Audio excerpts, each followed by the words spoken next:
আরে মোগলি তখন রাক্ষস শিয়াল হয়ে যায়।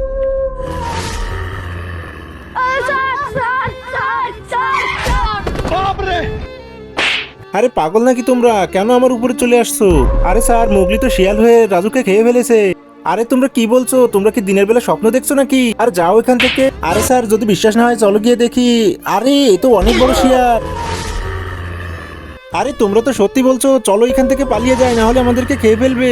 আরে বাচ্চারা জলদি আসো। আরে বাচ্চারা দেখো, মোগলিকে তো খেয়ে গেছে শিয়ালে, আমরা থাকলে আমাদেরকেও খেয়ে ফেলবে। আরে জলদি পালাও এখান থেকে, দেখো শিয়ালটি এসে গেছে, আরে খেয়ে ফেললো আমাদেরকে। আরে যাক বাবা, বাঁচা গেল, এখানে তো আসতে পারবে না। আরে এটা কি আসছে? এটা তো সেই শিয়াল, আরে জলদি এখান থেকে পালাও। এরপর শিয়ালটা কি করে সেটা দেখার তার আগে বন্ধুরা, দেখবো তোমরা দুধ খেতে ভালোবাসো না মদ খেতে ভালোবাসো। যদি তোমরা দুধ খেতে ভালোবাসো অবশ্যই ভিডিওটি লাইক করে চ্যানেলটি সাবস্ক্রাইব করবা। আরে চিন্টু, তোকে তো আমি একা পেয়েছি, এখন তোকে খেয়ে ফেলবো। আরে গোকরি, আমাকে কিছু করিস না। আরে তোকে তো আমি আজকে খেয়েই ফেলবো। আরে সবাই দাঁড়া দাঁড়া, আরে চিন্টু কোথায় গেল? চিন্টুকে তো দেখছি না। আরে স্যার, আমি তো দেখি নাই। আরে বন্ধুরা, তোমরা যদি চিন্টুকে দেখে থাকো অবশ্যই কমেন্ট করো।